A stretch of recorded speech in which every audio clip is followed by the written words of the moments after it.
Hello, SEAL community.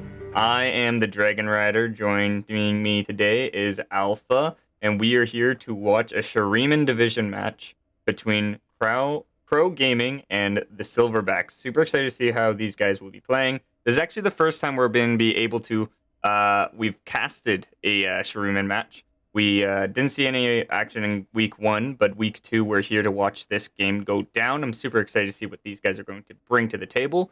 How are you feeling today, Alpha? How's it going with you? It's going. Nice. It's So it's going. I don't want to waste too much time. I want to go straight over to picks and bans here. So I'm gonna hand it off to you to see what is your insight for our game one match. All right. So, let's see. So, Crow Gaming seems to be going after that jungler, so we would seem. So, they don't want to deal with that Lilia, Zac, or Morgana. I am very cool with the Zac and Morgana bans. Lilia, whatever. Udyr, great ban since the Morgana was taken away. Granted, I feel like Pro Gaming could have taken the Morgana as an Udyr counter had someone wanting to play that, but doesn't really matter. Udyr's the first ban. Lulu, been saying this for weeks, must ban. Don't care if your support doesn't play it. They will learn it. Ban it. Great ban. Seraphine, one of those flex picks that can go into 3 different roles. Cool. Ban it. Yeah, good. Lucian first pick. Sure. I mean, it's a great mid laner. All right, ADC. If you're going to pair it with Braum, put it in the bot lane. If you're not, then, well, cool. We got to figure out who's going to be your jungler now. Well, followed up by the other team, Zyra Rumble. Rumble, great, has a good setup with that Zyra. I've learned over the course of trying to play Rumble jungle, it is only really good if you have good CC or setup for it, or else that Rumble will kind of be useless. Not gonna lie. Then followed up by the Diana. She got a buff a few patches ago. Don't remember exactly which patch. She's strong, not one of the like S tier junglers, but definitely up there, A tier in my opinion. Followed by Nami. We've seen this a lot in Seal recently, so okay.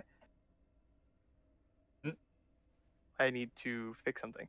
Whatever. Oh, So I shall do that in a minute. So I was told I was too quiet by Anthem. oh, you're So too quiet. Let me turn you up a little bit. yeah. So let's see. I have to get back to my page. All right, there we go. So let's go. Bans, Victor, Zed, cool. Take out the mid laner, sure. Shen, dominant top laner, dominant roamer, I should say. Mundo, all right, good ban to take away. They already picked Rumble, so kind of a questionable ban unless the top laner plays Mundo, in which case, good for you, buddy. Mundo top is still not good in my opinion.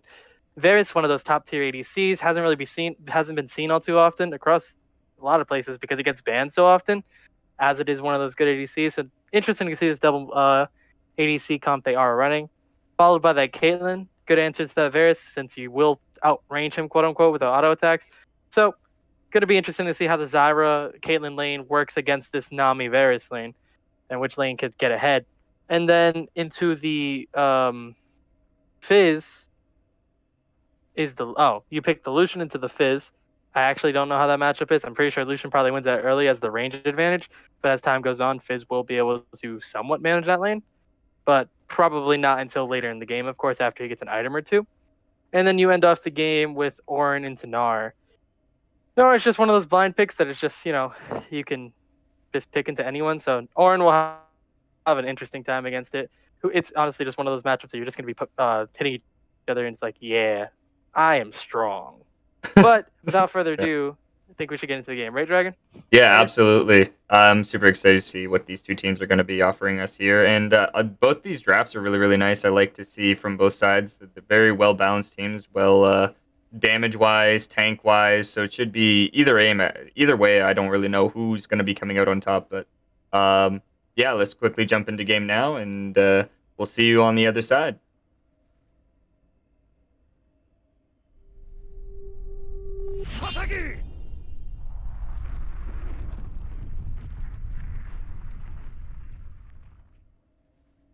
All right, on three. One, two, three. So, do you expect to see some level one shenanigans? Because to me, I think there's probably just going to be 2 5 points, right? I don't really see Yeah, major advantages either side.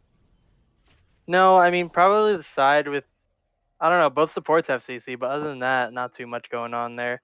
I mean, unless Orin wants to really do something cheeky and start his E, but I don't Mhm. really see anything happening. Looks like yeah, the typical 5 point that you would see out of most teams, as it should be for these two compositions. One thing I was going to say before this game started, I forgot to mention.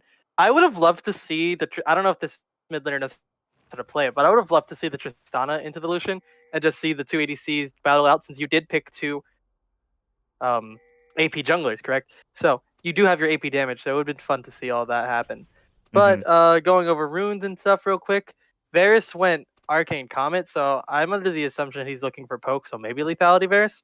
Not all too sure. You figure Lethality Varus typically goes Dark Harvest though. And overall, the rest of the lanes have relatively, yeah, all of them are expected runes, I'd say. The only thing is with Orin, maybe you would have wanted to go something other than Grasp this game, as you probably don't stack Grasp well into the Gnar as well as he's going to stack against you. But, I mean, it is what it is, and is the typical Orin rune to go, so it is okay. Mhm. That is a really healthy clear for Rumble because of those Zyra plans. Yeah, Zyra makes your jungler very happy. Yeah. But I'm not I mean, sure if Diana had a relatively healthy. it'll keep Rumble ahead, and then kind of how we'll probably see an earlier gank because of that healthy leash there, and it also didn't really hinder the bot lane, so that's going to be really good for the side of the Silverbacks. Will Orin get all 6 minions? Do it. Ah, yes. Yes! The prodigy. He's done it! The top lane gaming. Let's go. Alright, so across the lanes, seems like nothing much is going on. All CS is staying relatively even. Besides that Fizz mid lane, as we did mention, that is going to be quite a difficult lane to start out. hmm Ooh, that is rough. The main Already goal sees for one Lucian corrupting there pot. is definitely just to be able to kill that Fizz in the first couple levels there, because like you were saying before, once he hits level 6, starts getting those first couple items, it's going to be really hard for Lucian to have enough escapes to weave away from the Fizz, you know? Yeah, and he went for the ignite. So you do think that as the Lucian, that's going to be a kill lane, right? And you're going to Mhm. be able to kill him early and get that advantage to where it's not going to be as easy for him to kill you even once he hits level 6. But there is a rumble. Yeah, it looks like top lane gank's going to happen Ooh. now. Orange should be having his E soon, so he should be able to escape this one pretty cleanly, but with the rotation Ooh. coming in from Lucian, sees the TP and is going to have to walk away. But we do have a 3v3. We might see a fight here now. Here comes Diana from the jungle. They're going to try and see if they can grab this Fizz, try and do some damage. The Gnar and the Fizz are going to be going on to the Diana. Diana's going to be flashing in, trying to get some engage going on to the Gnar. They are going to be picking up the first blood, but the re-engage from the Rumble is going to be coming in, getting the kill. And it looks like if Rumble plays this out well, he might be able to get all of them here, but is unable to get that last little tick here. Gnar's coming in with the TP, trying to see if he can pick up the Lucian. He gonna be ill-advised if he tries to go for this turret dive. Okay, so the Orin used Flash while Lucian had already ignited.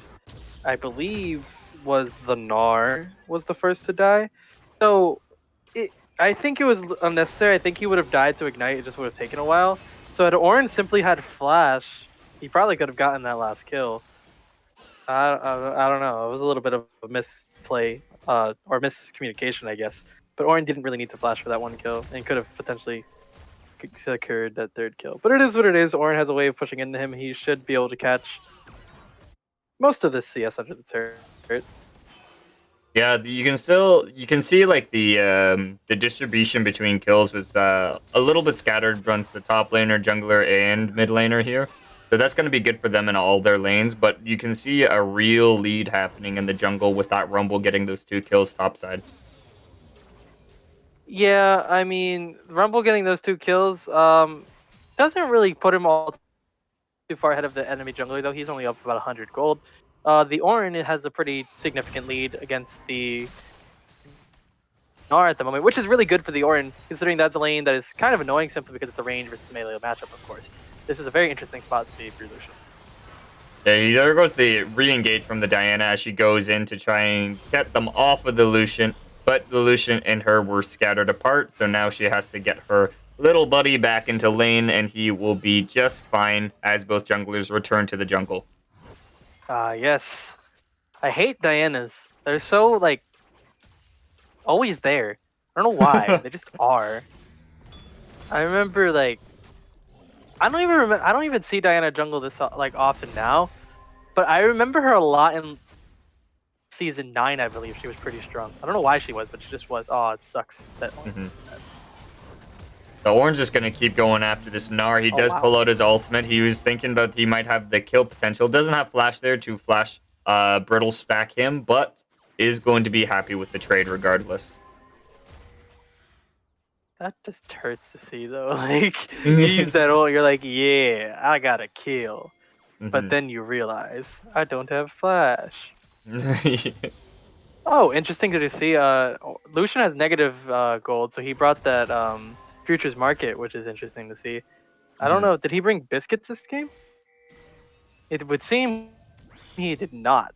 So Oh. that's fun to see, I guess. You know, typically you want to bring those biscuits for that lane sustain, as Lucian wants to bully his opponent out of lane and, you know, get his first back and then, you know, be good for the rest of the laning phase. As he does use a lot of mana, as he relies on his abilities a lot. But it seems to be going relatively good for this Lucian anyways. So I am just dumb, I guess. But it's okay. Yeah, typically you see if people are running the tree, you'll just go, whoa, Gnar, going in. I thought he was going to be under turret range, but he is not. The turret's going to ignore him, and Gnar's going to be in love with that trade. We're going to see an engage, actually, in the jungle. Massive damage coming out with the Varus proc going to occur and taking the kill from the Lucian. And it is going to be a dead Rumble in the jungle. Whoa, this Varus has a really sizable lead against this Caitlyn right now. And I mean, I was talking about in draft that this was going to be an interesting lane to see which spot lane would prevail. I was personally thinking the Caitlyn Zyra lane would prevail simply because the Zyra is super annoying. But I would be very mistaken, as this Varus has been holding his own with this Nami alongside of him. At first, at the start of the game, he was pushed under his tower for a while, but it seems to be even out.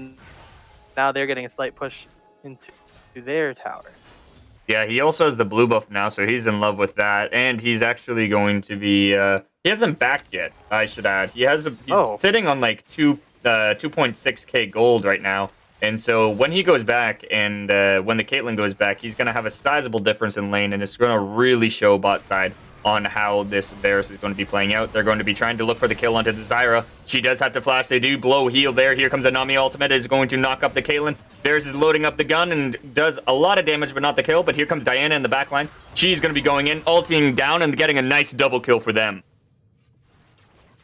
What a good job from Krow Gaming, and what great communication. The rotations this game were on point. Everything has been phenomenal, and everything's been going so well because of this team communication.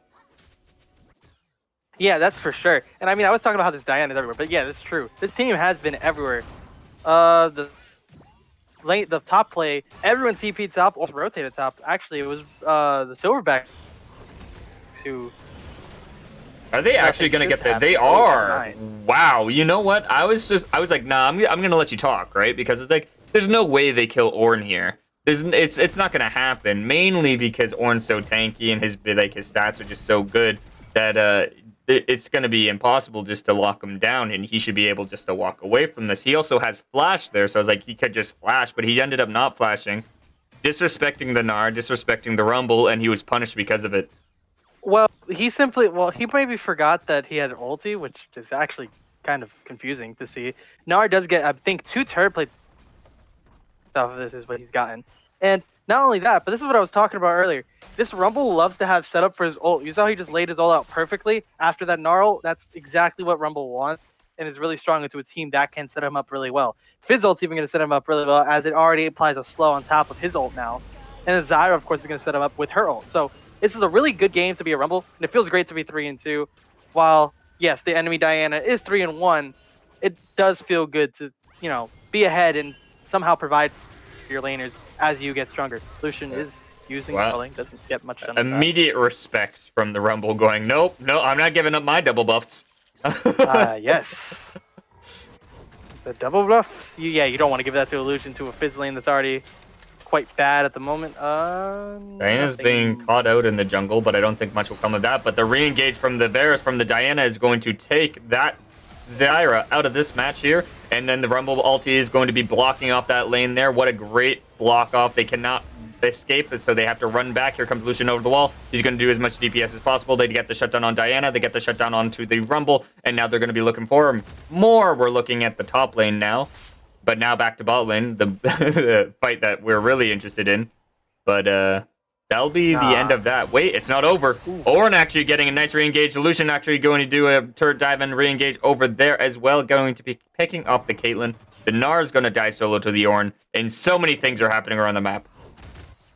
Okay, so Lucian has a 700 gold lead, but this Varus has a 1.4k gold lead, which is crazy. One thing I don't like is that he went back and like first bought this Mana Moon instead of just buying the tier. You get more stats by simply buying the Duskblade outright, since you are going lethality Varus. So I don't like the idea of buying the Mana Moon outright, but it is what it is. You will have it. And you just have to wait a little bit longer for that Duskblade power spike. Or Prowler's Claw, who knows? Yeah. That'll be an interesting one. I've heard of the ADCs building that recently, but I'm hoping that he just goes for the lethality Duskblade. I just feel personally like it'll add more stats to his champion. Well, technically the Prowler's Claw adds more stats. You just can never use the active, because if you go in as a Varus, you're trolling. True. It's simple as that. Like, yeah, Prowler's Claw's like passive is great for lethality Varus, but you're just wasting the active. It's really sad. It looks like that mid turret will fall. I'm not sure how many places that Fizz is covering it on the map. Oh yeah, unlucky. Gnar's not going to be able to take that one, and Ornn is going to eat out of there, and the engage will not occur, but we're going to see an engage from the Lucian. Here comes the Rumble ultimate. Going to be blocking off the Lucian. He's going to take a lot of damage from this. The Rumble's going to go underneath tower and gets the nice shutdown from onto Lucian. But here comes the Varus back in there. He's going to get the ulti off and is going to get a nice double kill in response to that immediately. That was a great pick onto the Lucian, but it was just an even greater roam from the side of Krow Gaming. Sorry, I forgot your name for a second. It's okay, though. But no, the Krow Gaming's roams have been on point this game. I mean, the Silverbacks are not playing a bad game by any means. It's just, you could tell that... Ooh. You hate to see it. Unlucky. He wanted to go in to get the knock up, but ended up on the wrong side of the pillar and gets punished because of it. Nami's going to be taking a lot of damage and will fall because of it. Zyra going to be picking up that kill due to the ignite. And... that was a support solo kill. Yep. I think. Was it? Yes. Yeah. I think so. I don't think Caitlyn did anything for that. So, yeah, Zyra. Totally a support, right, guys? Zyra, exactly. And now Varus is going to be picking off yet another kill there. The Diana's looking for more. She's going to be taking off the Zyra. Didn't she, like, just get buffed? I don't know if it was this patch or last patch. But I know she got a buff recently. It was very unnecessary. Yes. Or Diana. Zyra, I'm unsure. It wasn't this patch. I don't think it was this patch. It might have been last patch then. I think my brother was complaining about it, which is why I know about it. I just don't remember exactly when it was. But, yeah, Zyra is still not a mid laner by any means, but she is just super abusive in the support role, and I don't like it. Yeah, no. Whenever I play ADC, it's a very unfortunate situation to be in if you see a Zyra. But then again, Senna is also a must-ban for me, so I just have to bite the bullet. Varus does not like the back. He likes to keep as much money in the pockets as possible. I know. It's like kind of infuriating. If you're not backing with the full item, what's the point of backing? Ooh.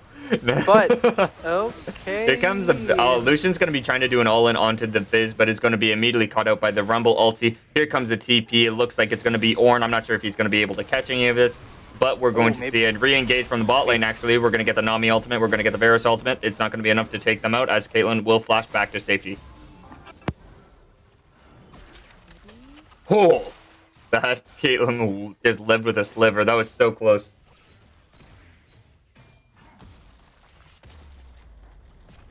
So, just answering the chat here. This is Shuriman division, second highest division. So it's going to be like plat level.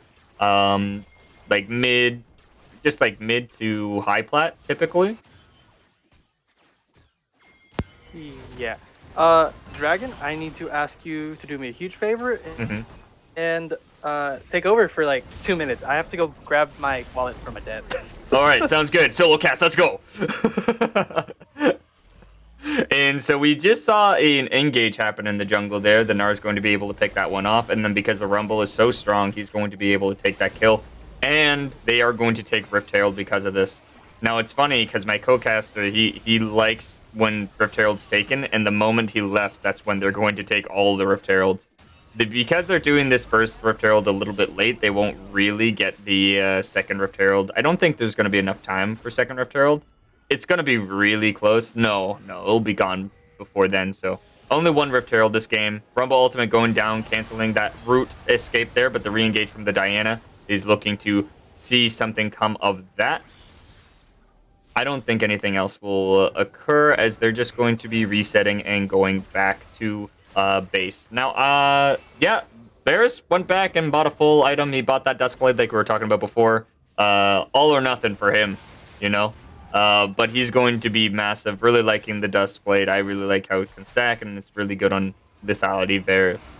Now, the gold lead is going to be going into the favor of Krow.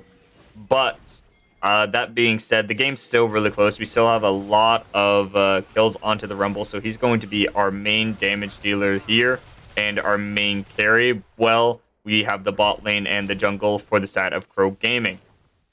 2 dragons, though, for the side of Krow. So they do lead in objectives, which is going to be good going on to the later stages of this game because you have an Ornn. So what do we want to see from both these teams?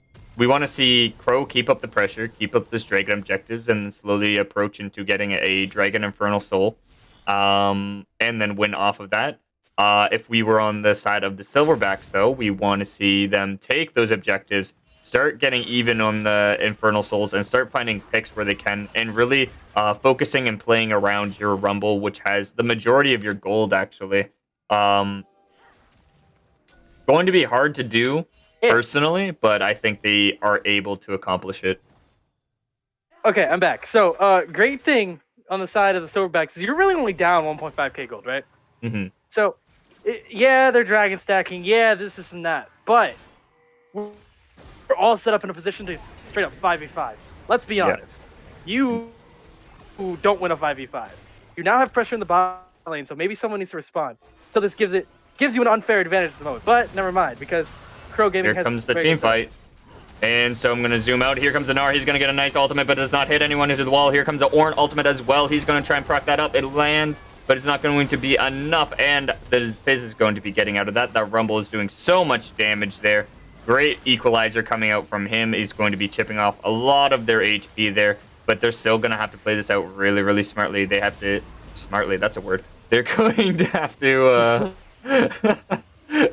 they're going to have to play this really carefully. That's the word I was looking for. Varus ult Q just hitting that Caitlyn, doing a lot of damage. It's going to be a 50-50 smite fight, and it's going to go in favor of Krow Gaming, but now Rumble is going to see something occur here because they do not want to leave without a dragon and no kills as well. If they don't, this is going to be really bad for them, but they don't have the HP and the numbers to do anything of it. So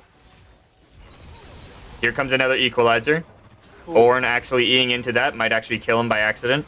Varus is going to be ulting that. They immediately assassinate the Rumble, but they're going to be looking for more. And the last auto attack will kill the Diana, but now it's a 3v1 again. I'm not sure if you have enough, nor you're going to have to go Mega. You do get the 1 kill, but you are unfortunately not able to live from the pressure from the Xerath and from the Nami as well. So, Silverbacks overall did lose out on that fight. It does suck to see. Gold lead has not really changed all that much. The one thing that does suck to see is that they are dragon stacking. This is not feeling very good for the side of the Silverbacks. But here's the biggest issue with that team fight is that they were spread out to begin with and they didn't really have anything to target. Gnar got a really nice ulti. If you see a nice Rumble ulti right on top of that, that could be death for a lot of them, right as they're getting attacked by the Infernal Drake, no less. So they're burning and stuff as well. There was not really much done by the Fizz in that fight. Caitlyn tried, but there's not all much she could do. The only one I really saw do much in that fight was that Zyra was zoning them off with her flowers, but at that point they had already wasted a lot of their abilities, so there wasn't really much they could do to re-engage, as their Gnar had just simply flat out died after that. They engage. Because there was really no follow-up, which sucks to see. But if you can get a more, like, you know, what's the word? Like, coordinated fight around a dragon pit, you potentially do what they just did and dang near ace you and take the dragon. It's really just who can mechanically play it out better. Yes, Krow Gaming does have a slightly better team comp for team fighting. Let's be honest. They have a Diana and they have an Ornn. They have dive. They have, you know, re-engage. They have a lot of things. They have disengage. They have everything they want. So the Silverbacks just need to be mechanically on point, and they need to have better macro than the side of Krow Gaming. And so it's just simple as that. Ooh, did Diana steal that? Yeah, she did. Yeah. Oh yeah, she did. Oh, I saw the smite button come down. She wasn't. She wanted that. C9 would be proud of her. Yes, the scuttle gameplay. Scuttle gameplay. We're taking a lot of damage from Baron. C9. Yeah, but C9's such a disappointment. I'm sorry, I just have to mention that real quick. How do you lose to Pentanol? Reasons. Then again, I don't like C9. They beat my TL, so yeah, I don't care really. But still, this is why TL is gonna do better at Worlds. Just saying. Yeah, Caps didn't have his playoff buffs in MSI, unfortunately. I don't really think it was Perks' fault, not Caps. Oh, was it Perks? Oh yeah, it's Perks that's in there, not Caps. Yeah. Yeah, Caps is on G2. As there's a fight going on.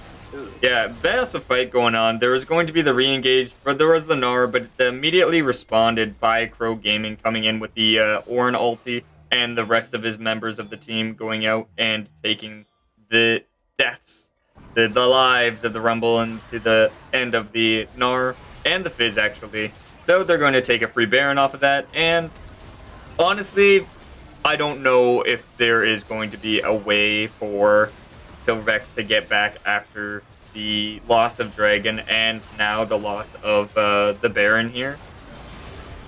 Maybe a Zyra steal? Close, but not enough. Yeah. The biggest issue is that the Silverbacks have allowed them to snowball a lead within the last 5 minutes. Like since the Drake spawned, they had no really sizable gold lead. It was like, all right, about 1K, right? But since then, they've allowed them to continuously pick them off and just continue to grow this gold lead. Yeah, most of that gold went to your 80 to your support in that last fight. Yeah, that kind of sucks, but I mean, it is what it is. It's still a gold lead, right? And you have a 5K gold lead at this point. So, yeah, at this point, it's kind of difficult to see a way the Silverbacks have a way back in this game. But once again, the biggest thing is that they're going to have to start getting picks, and they're going to have to start mechanically outplaying them in fights. It's as simple as that. There's really no other way back into this game. Other than... You need like a Herculean ulti from the Gnar into a perfect equalizer. Yep, pretty much. Because, I mean, but if they continue to do this and just pressure you in your jungle, this might actually be better for you, as you kind of do want to fight in close quarters. The biggest issue is that you have Gnar, and Gnar loves walls, but it's an infernal map. So, less walls. Not as many walls. Yeah, they're going to be taking that dragon pretty cleanly, and then I don't think there's going to be much of that. They got zoned off, they got poked away, the Sparrows is huge, and that's going to be Infernal Soul for the side of Krow Gaming. Yeah, and you figure they're probably just going to start to set up a 1-3-1 relatively easily. I really wish to have seen the Lucian go teleport so he can side lane effectively, and I would like to see that Diana... if we're going to run a 1-3-1, I'd rather see you play a tank jungler. But I'd rather see the Diana in the side lane because of it and have the Ornn with the bot lane. And I feel like that could work out really well. But it seems like they're just going to siege mid as a 5-man. And there's not much that the Silverbacks can do about it.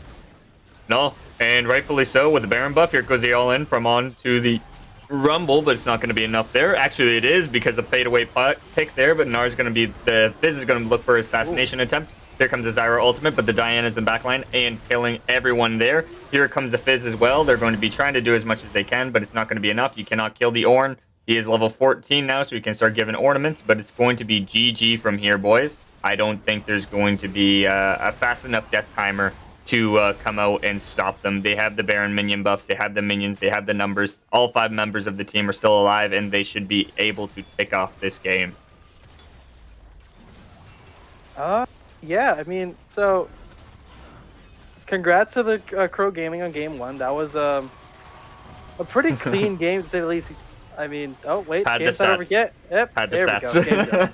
All right, so once again, another game where we have over 1 kill a minute. That's bound to happen. It's a seal game. Cool. But let's firstly give off the MVP and aces. I will say Varus is my MVP. You could make an argument for Diana, but Varus didn't die. The only gripe I had about Varus is, man, you need to back more often. Come on, man.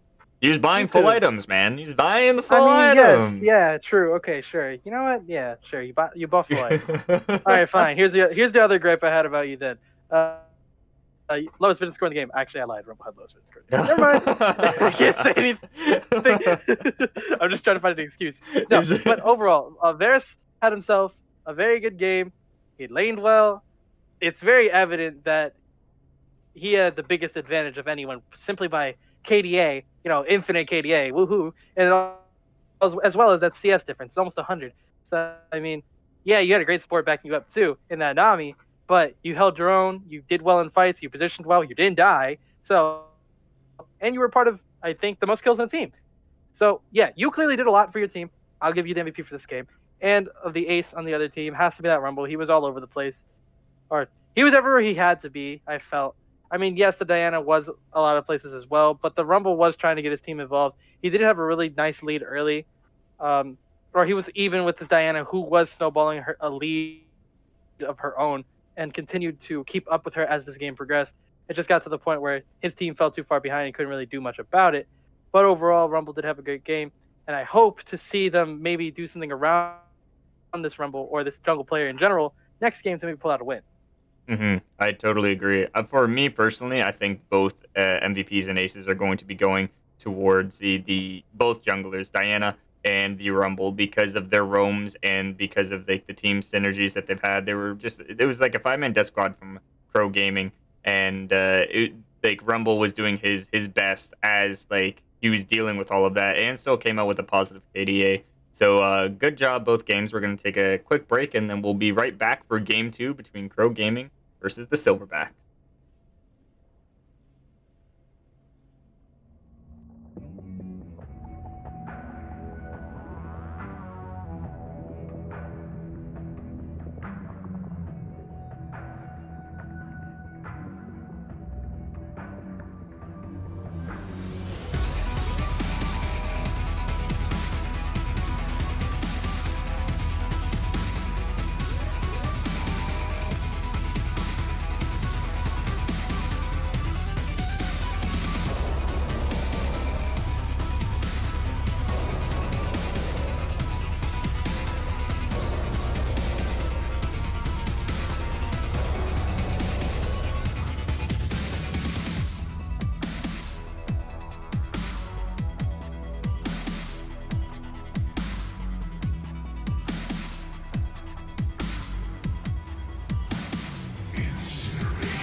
Hello, Seal community. We are back for game 2 between Krow Gaming versus the Silverbacks. After a amazing performance by Krow there with great rotations, I'm really excited to see what they're going to bring to the table this time around, and really excited to see how draft's going to go as well. Were your takeaways, Alpha? How did you feel about the last game?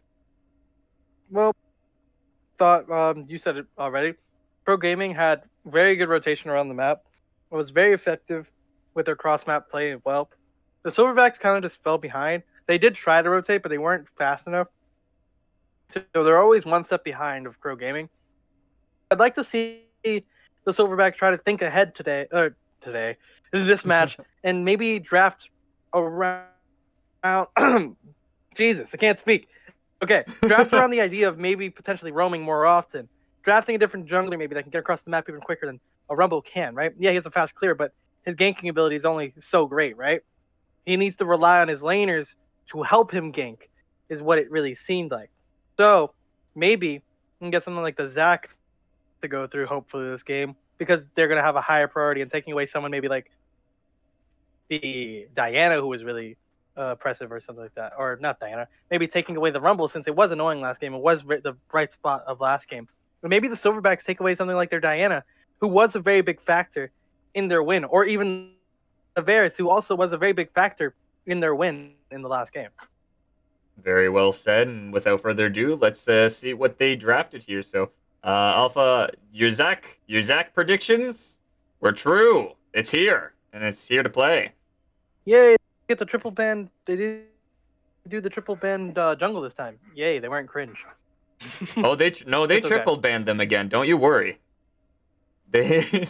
Oh wait, but the Zyra. No, you're right. You're right. No, Zyra's not a jungler. No, I was gonna say they took away the Zac ban for the Zyra, which was actually probably a little confusing because, yeah, the Zyra was good, but it wasn't the best thing on the team in my opinion. And I don't think you can tell me I'm wrong about that either. I do feel like that Rumble was really effective for them. Mm-hmm. But with enough said, they first picked Lux. I like it. Lux is annoying. No one likes to play against his champion. We could all agree that. Followed by the Diana once again, and they picked Leona. If you want to play anyone to Lux, I think that's a very good pick. So, yeah, Leona's going to struggle in the first few levels potentially against this Lux because of the CC and because of the lack of range. But if you pair it up with, you could see it's the Varus, could be really good. Also pair it up with someone else, like maybe even Xayah or someone with nice CC, could be even better. Then we have the Vayne. Personally, I like to see the Vayne paired up with someone like a Soraka or a Lulu or someone who could heal, right? Simply because of the fact that, and since you're the Silverbacks and you have first pick, I would have taken the Lulu or forced them to ban the Lulu because it's a very good pick, regardless of who it is. Yeah, it's great with Kog'Maw, but I think it's amazing with Vayne too, as she is someone else who wants to hyperscale and wants to go in and be shielded and do everything she wants to do 1v9. It's like the game mode, I think it was Ascended or whatever. Yeah, Ascension. That's what Vayne wants out of the Lulu, to ascend her with her ult. But that's not what happened. Followed by the Zac. This guy's a Master 7 Zac. I'm pretty sure he knows how to play the champion very well. So I like the pick. Zac has always been someone I hated for a long time, but over the course of time, started to like him more. I think he's a good champion. Never like that super S tier champion, but will always be a great ganker, and really all he is, because his clear is not all that great. But it's okay. Followed by that Varus pick that was really dominant last game. So it's going to be interesting to see how this Leona-Varus pairing is going to be this game compared to the pairing they had last game, which I believe was with a Nami, if I'm not mistaken. Yes, it was. So yeah. It's going to be a more engaged focus lane. So it's going to be interesting to see, does he go lethality Varus again, or is he going to go attack speed Varus? It's going to be quite interesting to see.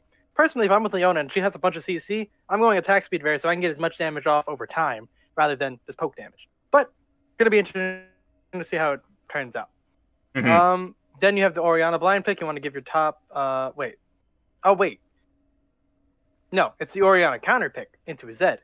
Don't know the matchup very well. Orianna's just one of those good control mages. You don't need AP, but you have it, so sure, pick it. And you have to pick Fiora blind.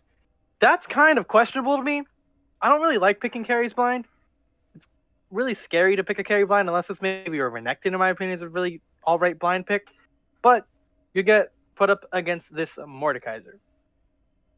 They needed an AP threat other than the Lux, so I understand it. Yeah, they kind of counterpicked themselves in a sense. Mordekaiser isn't the best pick in Fiora, but it's not a terrible pick. I was You gonna can say, survive as long as you know how to play the champion correctly. So that's definitely going to be a skill matchup more favored towards the Fiora than the Mordekaiser. Unless the Mordekaiser is constantly stacking his passive, in which case Fiora is going to have a living nightmare. Yeah, Fiora last pick there into Mordekaiser feels a little bit suspicious to me because, I don't know, because if you want to do Fiora into Mordekaiser, you have to play it perfectly. I guess you can stop the ultimate with your repose, but like it's pretty abysmal for Fiora players to play into Mordekaiser if the Mordekaiser is able to just like not press R on you until you use repose. So yeah, but if the Fiora player is good, she should be able to beat a Mordekaiser at least early. mhm. She should be able to get an advantage. Oh, for sure, for sure. So it's going to be interesting to see, can she get that advantage early so that she could be that dominant side laner that she's meant to be? Mhm. Or can this bot lane versus this main Lux get an advantage like they did last game? Or can this Orianna just weather the storm and survive until level 6 and potentially beat this Zed? The biggest issue that the Krow Gaming is going to run into this game is that now they have a jungler who's going to be really gank focused. They don't have the Rumble anymore. They have the Zac. Mhm. So it's going to be interesting to see how Slowed is going to get around the map. I mean, I don't know. I predict a lot of ganks from the side of the Silverbacks. Same with the Krow Gaming, but I feel like the Zac ganks will potentially be more effective as this game goes on. But we'll have to wait and see as we get into the game. Yeah, absolutely. And with that being said, let's jump into game now and see how these two teams are going to be facing off.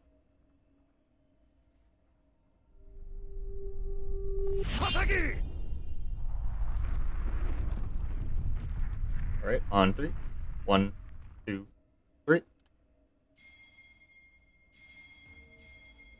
So I think we're probably just going to be traditional 5 points. Nothing major from both sides again. Maybe with the Lux E and the Zac there, but I probably nothing major happening in the first couple minutes of this match. A lot of mastery spam. Jeez. Very, Okay, so very one strong. interesting thing to note. Yes, very strong. But one interesting thing to note. One, the Orianna brought stopwatch in the ruin, so that's cool. So free 650 gold at 10 minutes, so that's cool. But the interesting thing is that Varus went Hail Blades. He's going on hit Varus. That's great. I like to see that. And I was mentioning this before the game. You have this engaged Leona, so you want to be able to put out as much damage as you can as she's going to be layering all this CC. It doesn't seem like anything much is going to happen here. No, it doesn't look like it. Probably just intimidation, putting a ward down, and then going to be following that jungler along, and knowing their exact pathing is going to be really helpful for them. Yep. All right, but yeah, no. So I do like to see this on-hit Varus or this Hail of Blades Varus. As I was mentioning, I do feel like this is the better pairing into a matchup where you want to be going in. Yeah, the last lane was more of a poke lane, which I'm cool with. But this lane is definitely more of an all-in, so good to see out of the side of Krow Gaming. So both junglers starting from the bot side, working their way up. I believe that Zac, I think Zac has a faster clear than Diana. I'm not too familiar with Diana jungle though, so I could be wrong. I don't think so. He may have a healthier clear, but I don't think he has a faster clear.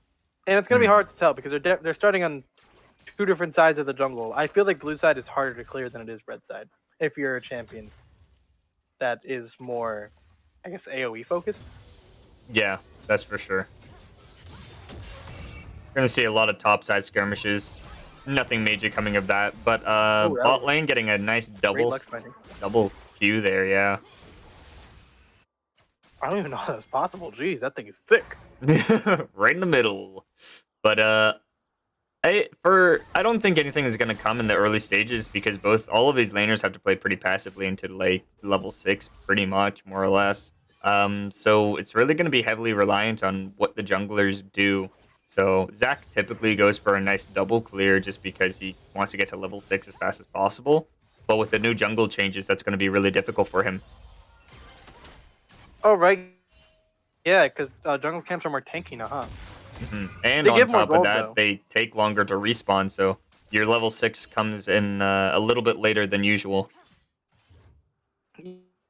Yeah, this is why I've been trying, like when I play Morgana jungle or anyone who can clear really fast, I've been going from Raptors to Krugs to Red.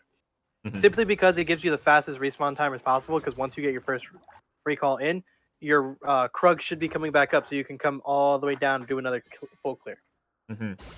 Just a little note. I saw that in an MSI. So there was a caster talking about it, so that's how I found out about that. Yeah. It's Well, super you OP. would have been able to do that in last patch, but with this patch, you used to have to wait like 15 more seconds.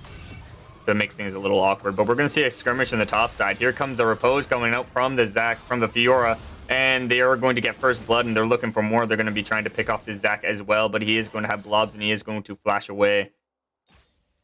And that's exactly what we're talking about. Fiora wants to get. Oh no. Ooh, here comes Zed. He's going to see what he can do here. He's going to be going on to the Fiora. The Fiora is ignited and taking a lot of damage. But here comes the TP coming in from the Orianna. TP coming in from Mordekaiser. Here comes the Zac, but he's going to be in danger. The blob's going out, but they're going to see a stuck Orianna in the middle of all of this. Here goes Zac. He's going to be trying to do something.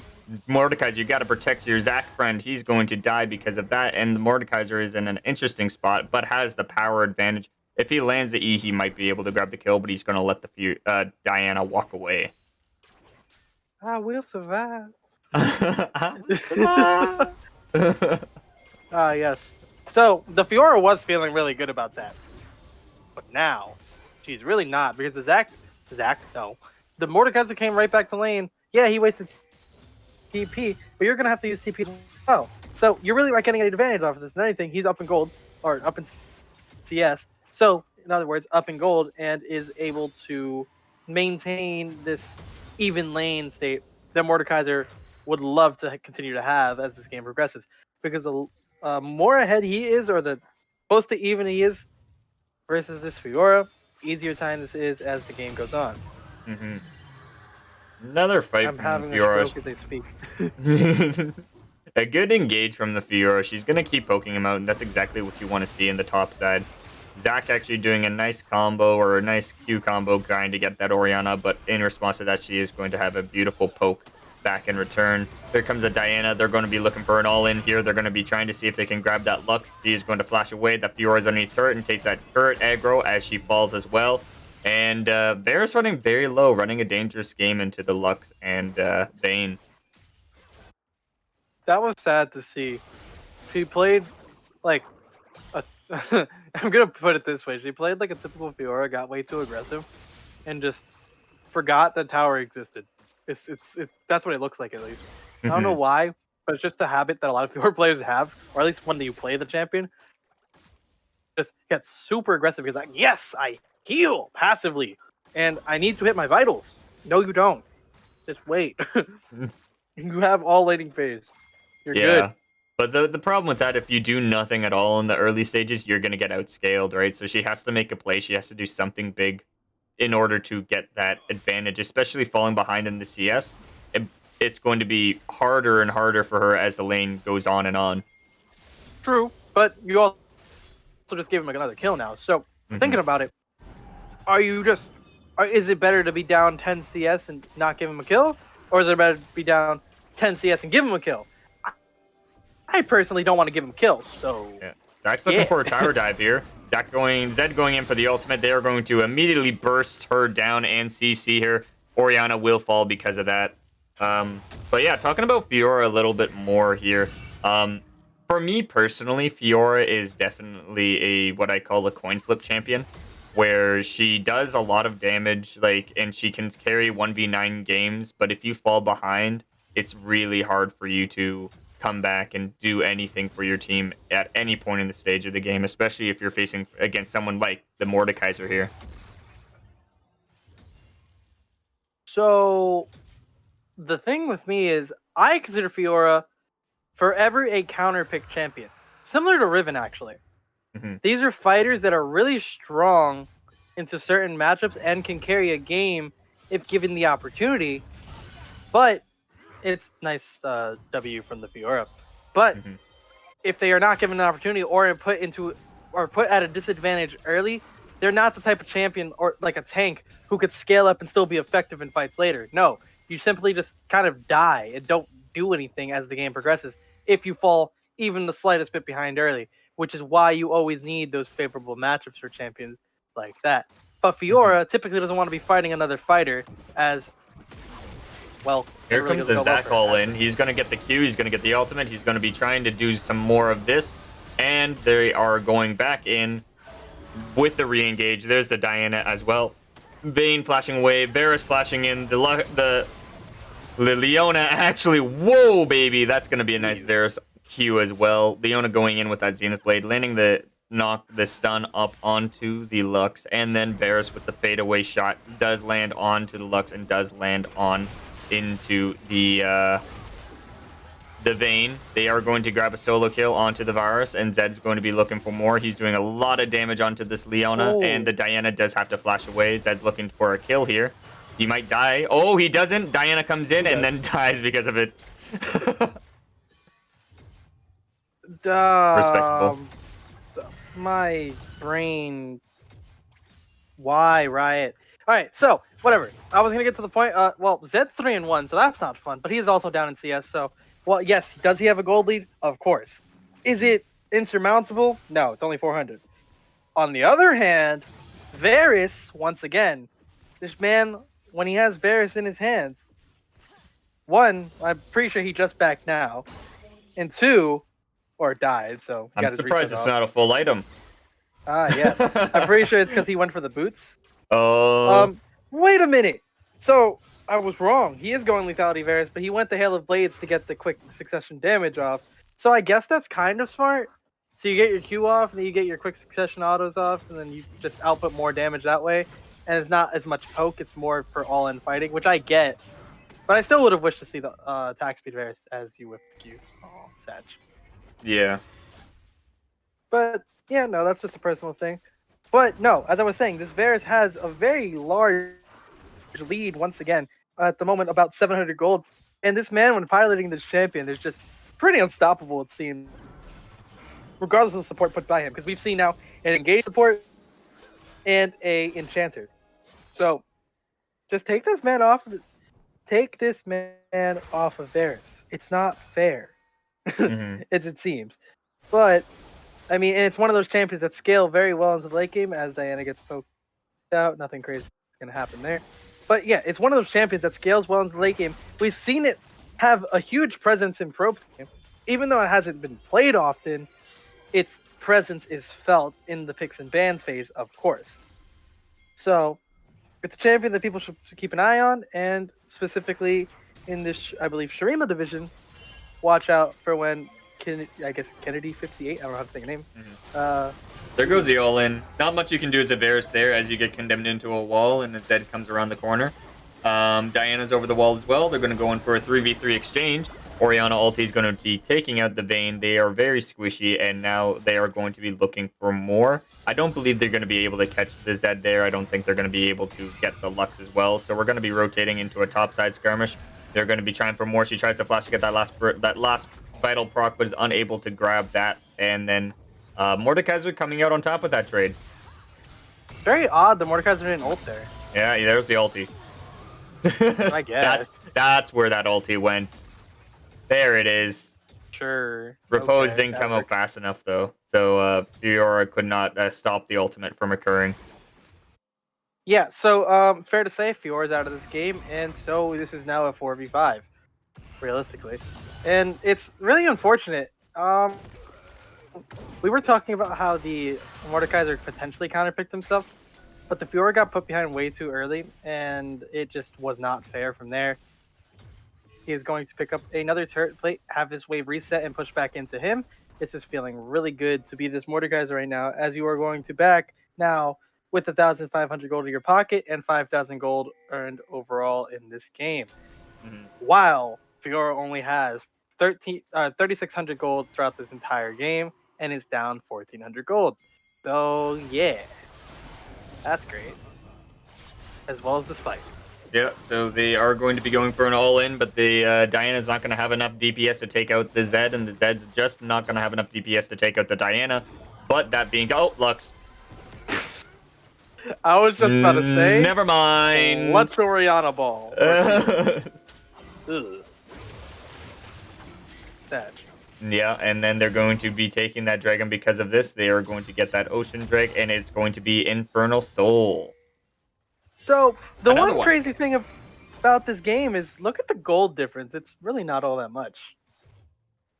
No, it definitely feels like a repeat from our last game as well, where they kept pretty much even, and then one team slowly started to snowball and started to scale a little bit better. Yeah, the only difference is that it's a very different top lane matchup, which is what's very fearful if you're the side of Krow Gaming. Yeah, you had a very dominant game one, but the roams haven't been as dominant this game. Nice W once again from that Fiora. But the roams haven't been as like oppressive is I guess a word you could use for it, and haven't been as felt across the map, as this is also a less bloody game due to that fact. Mm-hmm. And Mordekaiser doesn't get his poke off. And so yeah, ooh. I thought that was gonna be worse than worse. No. Not much you can do without your Q after that one. Not unless Fiora just runs in into for no good reason. The Zed's looking for an ultimate here and is going to get a solo kill onto the Orianna. Does flash away, does get that as well. Is he going to greed for it? No, Diana's there. But Diana's looking for an all-in. Oh, he goes in though again. Oh, and he gets it and is going to escape as Diana is running at him. What a play by the Zed. Okay, see, I didn't think that Q actually hit her. It hit her toenail, and she fell because of it. Yes. Here comes the all-in from the bot lane. The Zack's going to be back here again. They are going to be pushing the Leona back, and is going to be picking up the kill there. Lux is looking to see if she can lock down this Varus, but is unable to. It feels like there's been a tense pitch for the Zack and in the bot lane, you know? Feels like this is his new home. Yep. He's living in a whole new world. A whole new world. Sorry. Yeah. Wow. Why did I forget what movie that's from? Aladdin? There you go. There you go. No. My brain completely shut off. Also, Bird. I don't sing. Also, I don't sing that bad. So just about it. I just have a right now. Disney sing-along. Orianna flashing in the mid lane to escape from the Zack gank. Oh, I guess you should make that a singing compilation, the Seal singing compilation. That'd be yeah. Caster karaoke night. Yes. That'd be funny as hell. We should make it a competition. Yeah. Seal's got talent. Yes. Honestly though, I don't like to show off. Ooh. We're gonna have to see. You're gonna have to hold that for a second, as Diana is going to be immediately killed by the Zed. Well, not immediately, but is going to be popped by the Zed. And the Mordekaiser is going to be looking for the Orianna. He does flash. He does get that Q. He does put her in the Shadow Realm. She is going to be able to walk behind turret, I believe, here, but it's not going to be enough. It's going to be enough. Yeah, Q. Oh, no, it's not. Here comes Zack. He was just around the corner. The Fiora doesn't know that's happening. Nice repose. She's going to get a stun off, but it's not going to be enough as the Zack gets knocks the Fiora up one more time, and they're going to be looking for more again. Yeah, so this is when the Silverbacks start just going beast mode, you know?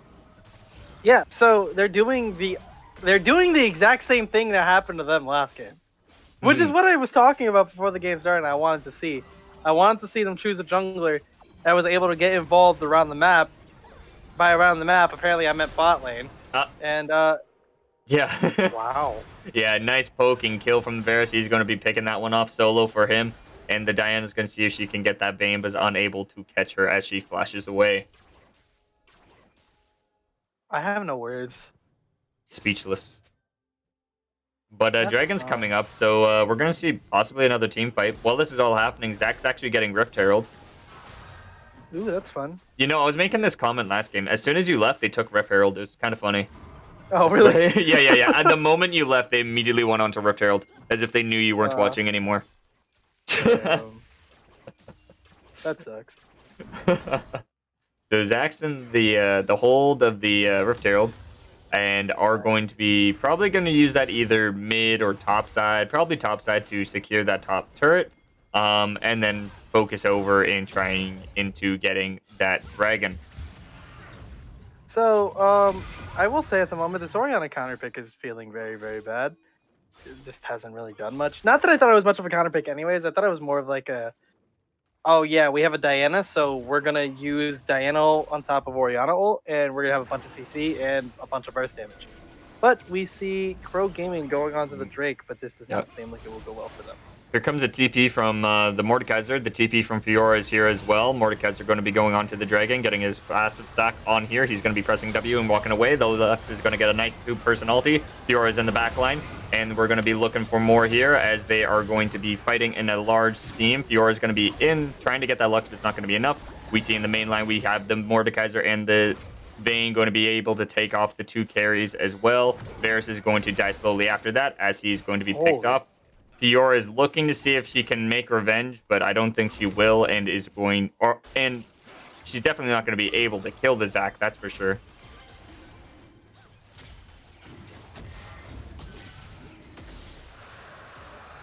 I was hoping Zac would just come over there and smite it, just because. He didn't have it. He doesn't have smite. Oh, feels bad. Yeah, he used the smite to kill. I don't remember. I think it was maybe Orianna. I think so, yeah. Lock down, CC them. There goes the Rift Herald. They're going to use a bot side. Going to try and pick up this turret as well. Hopefully get another stack off of this as well. But the turret's relatively healthy, so they're going to have to kill it faster. All right. Prediction. Do they get the second charge off? Possibly if Zac stays. Lux is backing, though, so it's hard to say. No, doesn't look like it.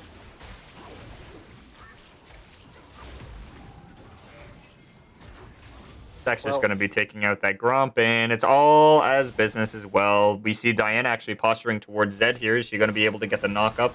She's going to go in. She's going to get her ulti off. She's going to be going on to the Zac. Zac's ulting and flashing away. Fiora ulti going out, and it does kill the Fiora, but it's not going to be enough to kill the Diana, and Fiora's going to be letting that final damage proc going down and killing the Zac.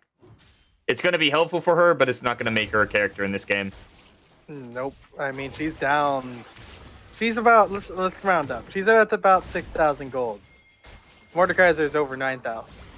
Over 9,000?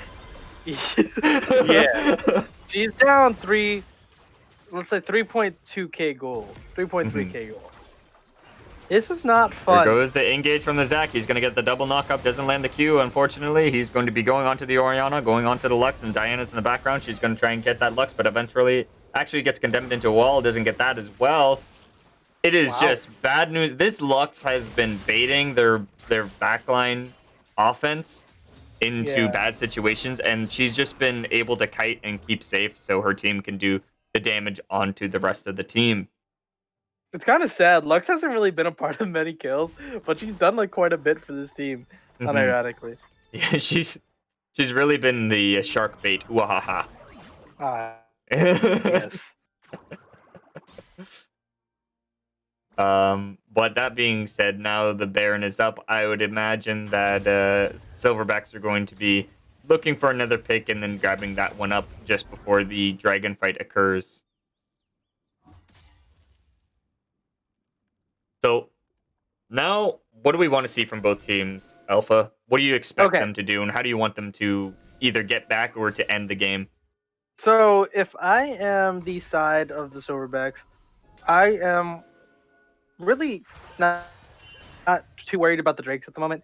Yeah, you're only up 2-1, but this next Drake isn't going to get them back into the game. So I want to see you guys start prepping vision around the Baron.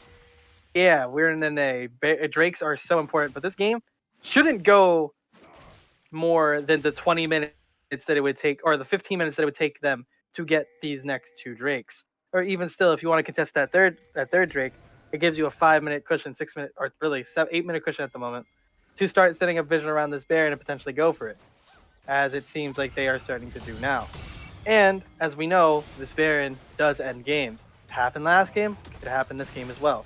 Just, of course, for opposite teams. So that's what I would like to see on the side of the Silverback.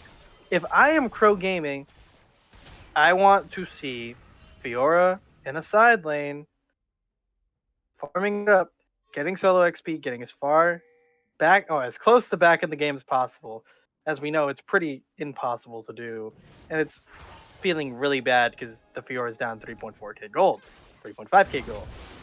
But nothing is impossible as Zach is trying to solo kill Oriana. Oh, no. I think he will. He's just gonna put on the microwave, and just sit beside her. Oh no! Oh no! Aha! Oh no, he got Now slow. hit a minion. Bring her back. There you go. Toaster oven. Okay, so that is not the way back into the game for Krow Gaming. Your Oriana should see. That's the kind of confusing part about this composition. You don't have a really good 1-3-1 composition, so you can't really have two side laners. So you're gonna have to run a 4-1 this whole time, which is never gonna allow your Oriana to actually get back into this game, either. And you don't have a single lane that's ahead besides your ADC. So here comes the all-in. They are going to eliminate the Zac here. That's exactly what they needed for this team fight. Hopefully they can make something more of come of this. The Vayne's going to be going in. The TP is in the back line. Mordekaiser's actually in the back line. I take that back.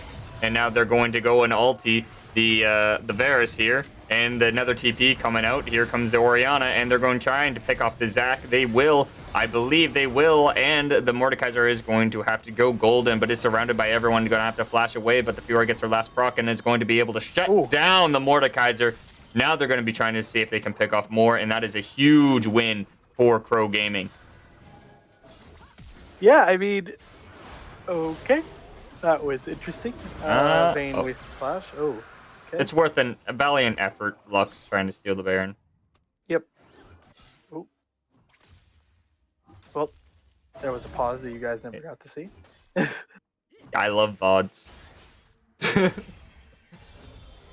So, they tied it up with the Dragons, and that's exactly what you want to see, but this is probably not what you want to see as Zac goes in, assassinates the Varus, and is going to get out as well because of the Lux help.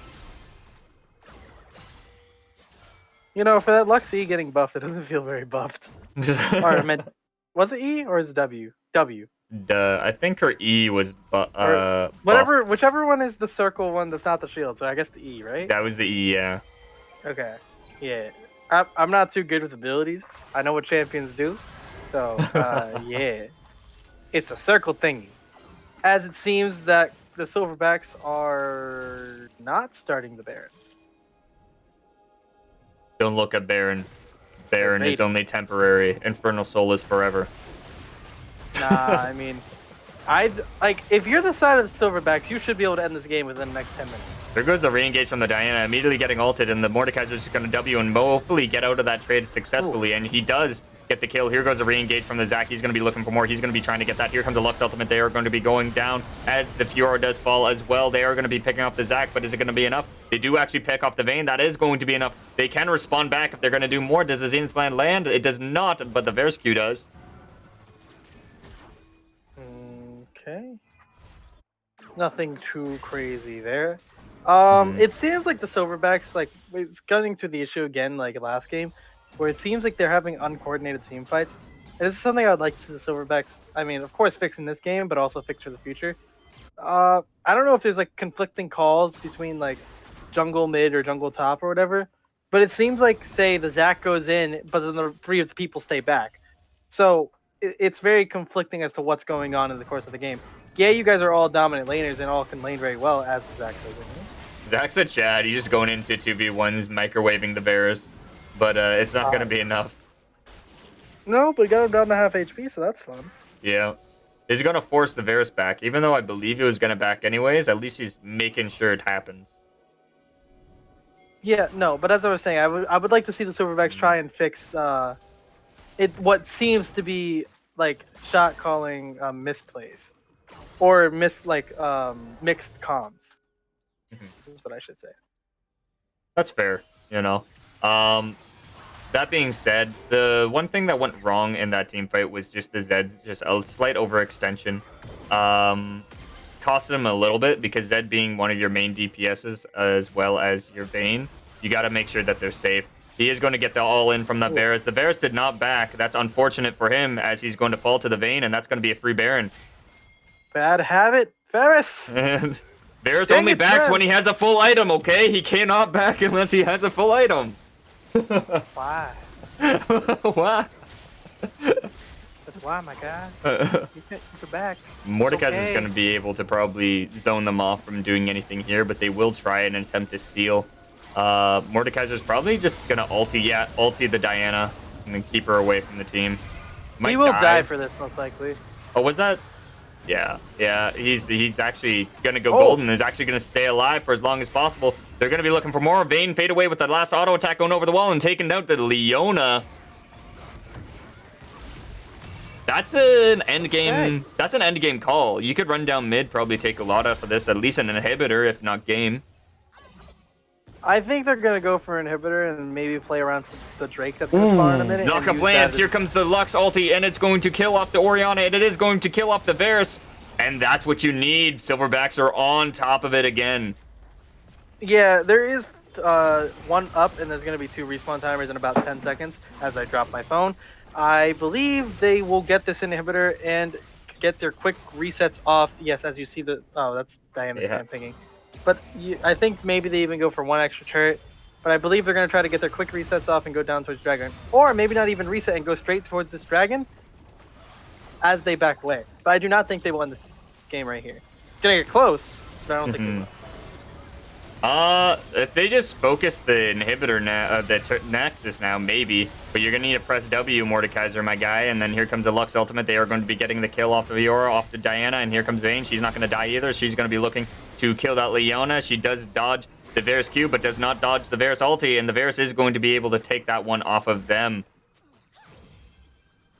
I think they can kill them in the 2v2 here, but I guess they're worried about someone respawning in time.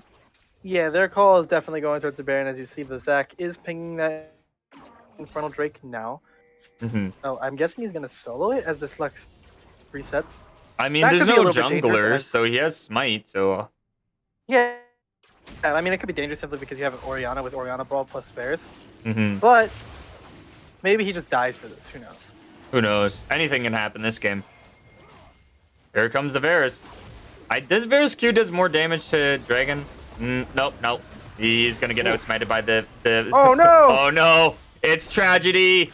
Tragedy in paradise, but... Oh, there's a Mordekaiser. Oh, baby. No, here comes the Zac is gonna get hit by another Lux ultimate. These Lux ultimates have been on point this game, and Varus is kind of in the Shadow Realm, unable to leave. Now, that's game. That's gotta be game. 2 of your carries down.